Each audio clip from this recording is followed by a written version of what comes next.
Okay, so we're going to go directly into our lightning talks.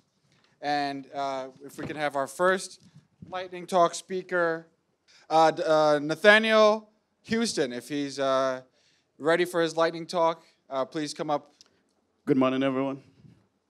I'm Nathaniel Houston.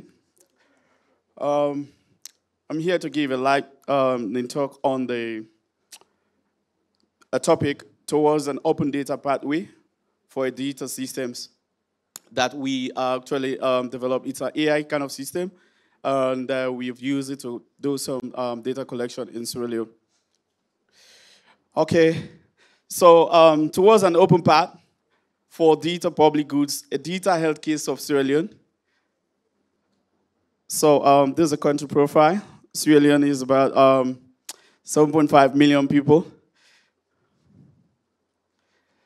So according to the Digital Public Good Alliance, they define digital public goods as an open source software, open data AI model. So we can see Sierra Leone has about 21 DPGs deployed.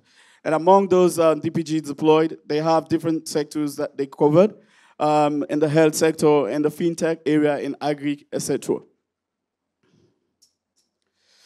So from the Open Data Common, we've deployed this, we are using this AI model to do a data collection in Sierra Leone, as I said.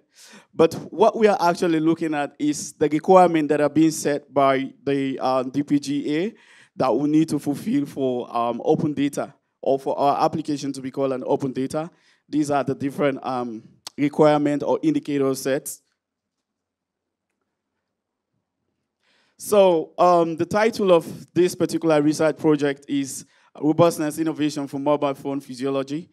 As you can see, the vision of our project is to leverage mobile technology and to deliver patient care of individuals who are residing in remote communities. Okay? So this is our pilot site. We had about 6 pilot sites in Sierra Leone. One was set up in the capital and another one in one of the remote communities. So the essence of this pilot was for our citizens who are residing in those remote community areas who don't have access to these medical gadgets or medical devices like the pulse oximeter, the Omnion bio, how can I say, BP machines. They can use AI systems using their Android phone install. It's a non-contact estimator, by the way.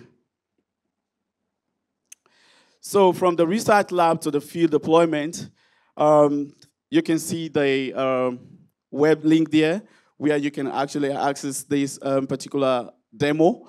And from the, we can use the Android and the iOS.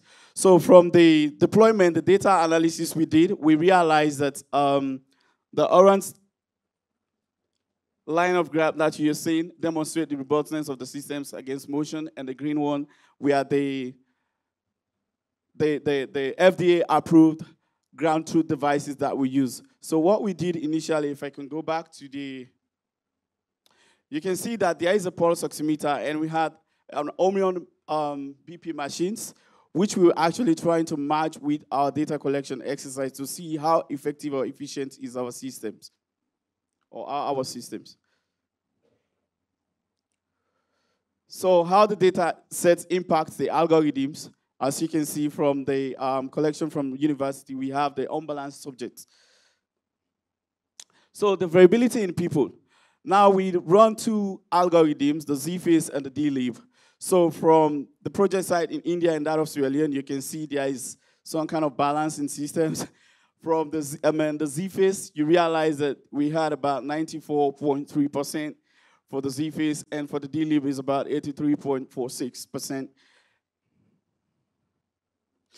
So making our DPG compliant for this particular system, what we want to do is we want to match up with the criteria or the requirements set by the DPGA for our system to be a DPG application.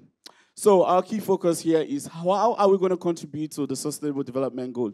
So the Honorable Minister made a mention of Goal 3, which talks about health well-being. So this system is generally focusing on those people or individuals that are living in remote communities. As I said, for example, those pregnant women, they need to use their Android devices probably to check their BPs, to know their vitals. So this system, once everything is done, can enhance them to know their BPs, and they can communicate with their community health workers or with their facility workers within their community. Thank you very much.